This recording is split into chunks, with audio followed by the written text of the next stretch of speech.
John Babcock, Life at Home. John Babcock was born a Canadian hero. John Babcock was born on July 23rd, 1900, into a family of 13 brothers and sisters. John's family lived on a farm near Kingston, Ontario. John always dreamed of being in war and serving.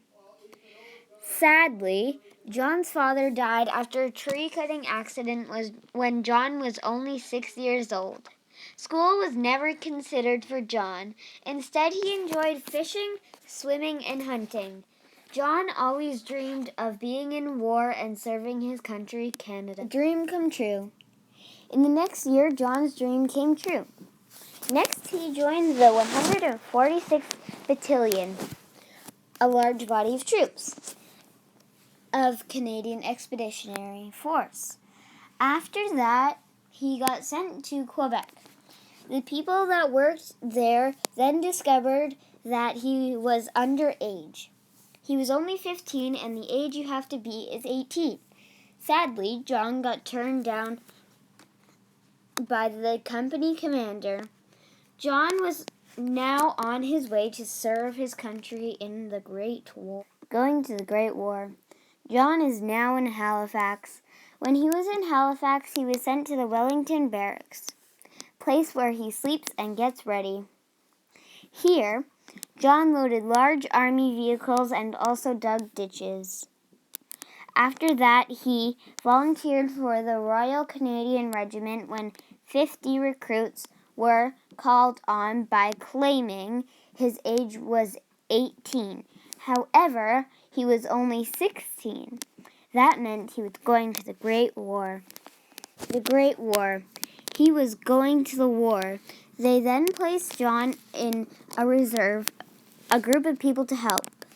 He had his 2nd Battalion in August 1917. The war is almost done, thought John. Ocean voyage. John then went on an ocean voyage. John went on an ocean voyage to England and Liverpool. Next, he was stationed with the 26th Reserve and was sent to Bexhill-on-Sea, where he trained with about 1,300 others. About a third of them were veterans from battles in France. The Young Soldiers Battalion trained the recruits for 8 hours a day. It has been a long time in war. Spare time. John had some free time now, but not a lot. In spare time, John went to Scotland, where he met his first girlfriend. He told her he never felt like a real soldier. He also never joined any veteran associations. He did as much as he could. That's all the spare time John had. John and his brother.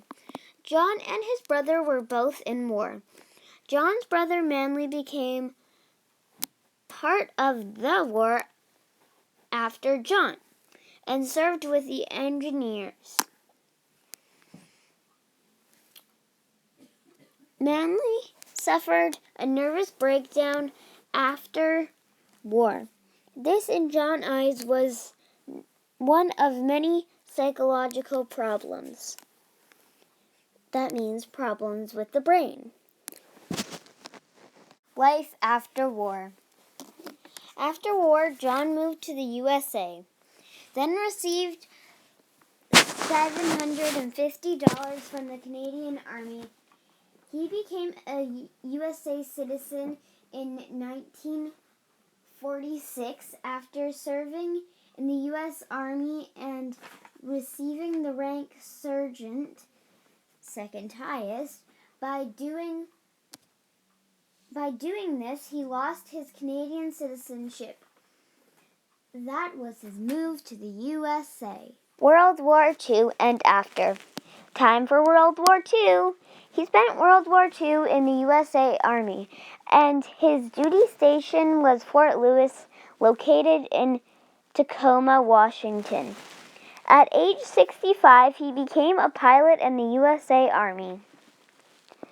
At age 100, John wrote an autobiography titled 10 Decades, 10 Years.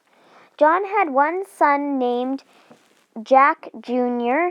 and one daughter named Sandra. Sadly, John Babcock died February 18, 2010, when he was 109, 5 months before his 110th birthday. The end. Thank you, John, for all you did.